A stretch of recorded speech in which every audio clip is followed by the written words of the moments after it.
là, ou alors tout simplement se baser sur tout ce qui est danse folklorique, restante et résistante en Iran, et dire que ce sont des origines de chaque région où on peut retrouver encore ces mouvements qui puissent nous rapprocher à l'essence de ces mouvements et peut-être que leur vérité d'existence. Ou alors des influences entre les cultures. Parce que, comme on sait très bien, contrairement de ce qu'on imagine, quelle est la danse iranienne avec une frontière actuelle, ou alors la danse turque avec une frontière actuelle. Les frontières, j'entends par là aussi bien géographiques que mentales, parce qu'une frontière est dans un premier temps, à mon sens, mentale. À partir du moment où je pense une danse ou une culture iranienne, je ferme les frontières mentales à toute forme d'existence, de relation. Ça veut dire, je m'explique là-dessus, c'est que on sait dans l'histoire qu'il y a eu plusieurs influences entre les cultures.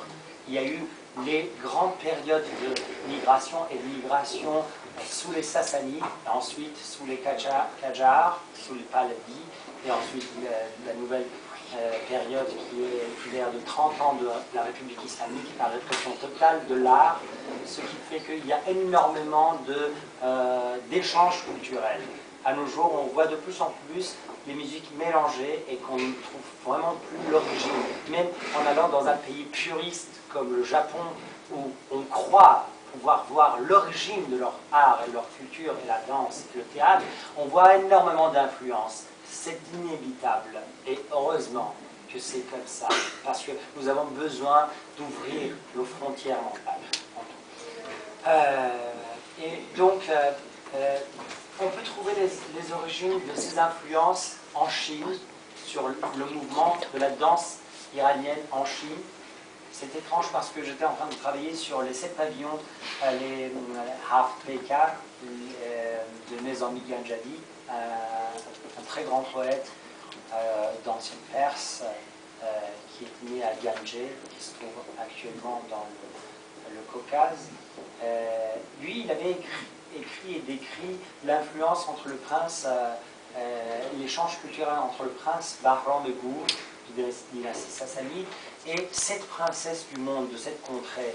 Et pourtant, il n'avait jamais mis son pied en dehors de Ganje. Et il avait écrit à propos de ces cultures de telle manière qu'on avait l'impression qu'il avait voyagé et resté pendant des années dans chacun de ces pays pour pouvoir avoir autant d'informations là-dessus. En fait, ça ne pouvait être que les influences culturelles.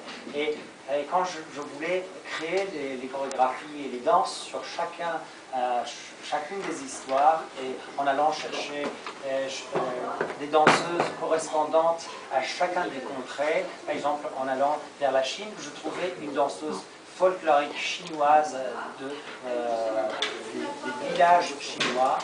Et quand elle a commencé à interpréter sa danse, ça ressemblait énormément à ce qu'on appelle la danse iranienne, la danse téhéranite. Et le pourquoi, quand tu cherches vraiment un petit peu plus appliqué, approfondi, tu vois vraiment que ça ne pouvait être que, comme à l'époque des Sassanides, il y a eu